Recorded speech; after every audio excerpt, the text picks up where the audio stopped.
Salam untuk kita semuanya, berjumpa lagi dengan saya di channel Aritela Tutorial, tempat kita untuk berbagi informasi seputar informasi pendidikan dan informasi guru, serta informasi lain yang ada hubungannya dengan pendidikan dan guru.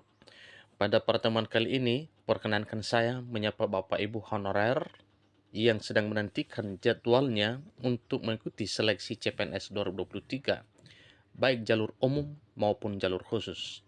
Nah, di sini Bapak Ibu ada satu informasi yang kami kemas, yaitu info tentang CPNS terkini, jurusan mana yang sangat dibutuhkan pada seleksi CPNS 2023. Kemudian, berdasarkan kualifikasi dan jenis jalur yang dipilih untuk melamar, ada perbedaan dokumen atau berkas yang akan dipersyaratkan untuk pelamaran CPNS 2023. Bapak Ibu, bagaimana tentang informasi ini? Simak videonya, jangan ketinggalan informasi. Dan bagi Bapak Ibu yang sedang menonton, demikian dengan Bapak Ibu yang mungkin baru menemukan video melalui channel ini, dukung dengan cara like dan subscribe, share, dan komen, serta nyalakan tombol notifikasinya, supaya semua informasi yang disalurkan melalui channel ini selalu update di layar Bapak Ibu. Tanpa basa-basi lagi, langsung pada informasinya. Kabar terbaru pembukaan calon pegawai negeri sipil 2023 akan dibuka oleh pemerintah di tahun depan, yaitu tahun 2023. Sejauh ini ada beberapa formasi yang dibocorkan akan membuka lowongan untuk pelamar. Nah, sekarang apa sajakah itu? Bapak Ibu, simak ulasannya.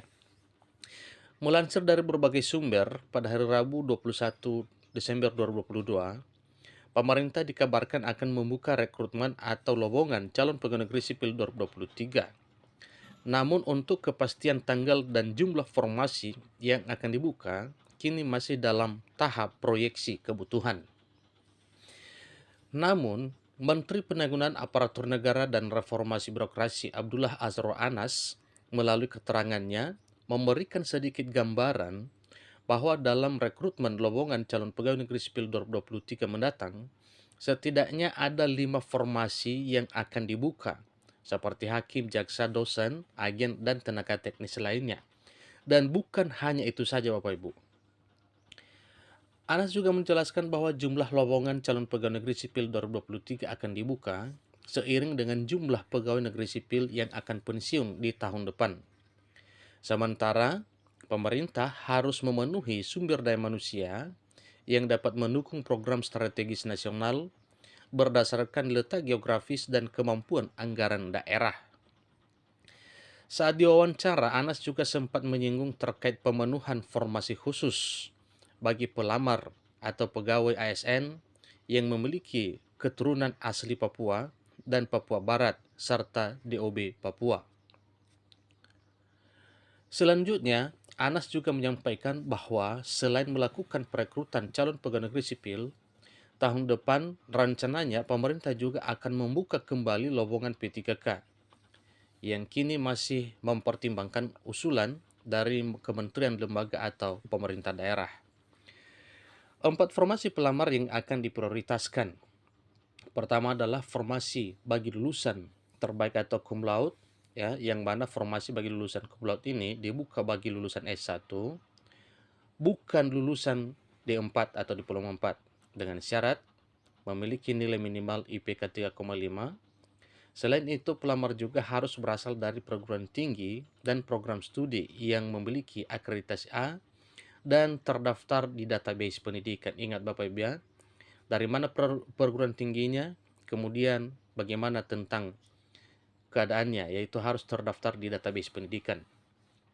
Bagi pelamar yang berasal dari lulusan luar negeri, juga memiliki kesempatan yang sama dalam formasi pendaftaran CPNS 2023. Dengan syarat, pelamar sudah mendapat penyetaraan ijazah dan surat keterangan dari kampus tempatnya kuliah. Selain itu, surat yang berisi keterangan lulusan terbaik itu juga harus diverifikasi terlebih dahulu yang nantinya akan diterbitkan dari Kemendikbudristek. Pemerintah menyediakan kuota seleksi jalur khusus pada formasi seleksi calon pegawai negeri sipil 2023 bagi penyandang disabilitas. Kuota yang disediakan pemerintah bagi penyandang disabilitas adalah sebanyak 2% dari jumlah kuota keseluruhan pegawai di setiap instansi.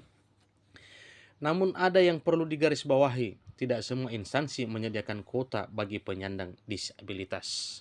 Nah, tentunya ini Bapak Ibu hanya yang membutuhkan saja, kemudian mungkin ada hal-hal pertimbangan tertentu sehingga ada beberapa instansi yang ada peluang untuk penyandang disabilitas. Bagi pelamar yang menyandang disabilitas harus melampirkan surat keterangan resmi dari rumah sakit, pemerintah atau puskesmas terdekat yang menjelaskan tingkatan disabilitas pelamar. Untuk persyaratan berkas CPNS 2023, hampir semuanya sama dengan syarat pelamar umum, hanya pengerjaan soal SKD dan SKB-nya saja yang berbeda dari formasi lainnya. Yang ketiga, formasi untuk putra-putri Papua dan Papua Barat. Dan yang keempat adalah formasi untuk diaspora. Seterusnya, mengenai formasi diaspora diperuntukkan bagi para pelamar yang selama ini menetap di luar negeri dan tujuan sedang menempuh pendidikan atau sedang bekerja. Kategori formasi ini wajib melampirkan surat rekomendasi dari instansi terkait dan memiliki masa pendidikan atau masa kerja minimal selama 2 tahun. Formasi diaspora yang diprioritaskan biasanya dibuka untuk mengisi kekosongan jabatan peneliti, dosen, dan analis kebijakan publik dengan syarat jenjang minimal pendidikan S2 serta minimal lulusan S1. Terdapat syarat penting bagi pelamar diaspora, yaitu pelamar harus melampirkan surat penyetaraan ijazah jika sebelumnya telah menempuh pendidikan di luar negeri. Nah, Bapak Ibu, ada satu pertanyaan di sini harus kita perhatikan informasi yang terakhir ini mengenai kapan perekrutan CPNS atau calon pegawai negeri sipil akan dibuka. Ya, katanya insya Allah tahun depan ya kami juga akan mengalokasikan jabatan-jabatan ASN tertentu. Jelas Abbas Subagia dikutip dari YouTube Apkasi Official. Pada perencanaannya, pendaftaran CPNS 2023 akan dibuka bagi beberapa jabatan yaitu jaksa, hakim, agen, dan peran lain yang memenuhi persyaratan. Menurut informasi menunjukkan bahwa ada 2 kemungkinan jalur pendaftaran seleksi calon pegawai negeri sipil, yaitu jalur umum dan jalur khusus. Nah, dengan demikian Bapak Ibu, dari sisi jalur yang sudah beda, ada jalur umum dan ada jalur khusus, tentu syarat yang akan dipersyaratkan juga itu akan beda. Bagaimana bedanya? Ikuti terus informasinya. Jalur umum adalah jalur yang dapat dilamar oleh masyarakat umum jika memenuhi kriteria. Untuk jalur khusus merupakan lulusan terbaik yaitu cum laude, putra-putri Papua Barat, penyandang disabilitas, dan diaspora. Jadi itu beda jalur umum dan jalur khusus. Namun, bulan dan hari pasti pembukaan pendaftaran CPNS 2023 belum diumumkan. Meski begitu, para kandidat harus bersiap-siap agar bisa mengikuti seleksi CPNS tahun 2023 karena sudah terungkap dan akan dibuka pada tahun itu. Akan sangat membantu jika Bapak Ibu mengetahui dan siap dengan beberapa kebutuhan dokumen sebelum pendaftaran resmi CPNS 2023 akan dibuka. Bapak Ibu juga bisa mencari informasi beberapa sumber mengenai beberapa kebutuhan dokumen untuk pendaftaran calon pegawai negeri sipil 2023. Namun perlu diingat bahwa berkas pendaftaran calon pegawai negeri sipil 2023 untuk lulusan SMA dan S1 perlu diverifikasi, jadi perhatikan lebih lanjut. Itulah informasi mengenai pembukaan pendaftaran CPNS 2023 kapan dibuka untuk lulusan SMA dan S1. Jadi ini Bapak Ibu harus diketahui bahwa memang ada ya satu hal yang perlu kita perhatikan, yang mana ya untuk pelamar umum dan pelamar khusus ini ya harus siap-siap untuk menyongsong pembukaan pendaftaran seleksi PNS 2023 tahun depan.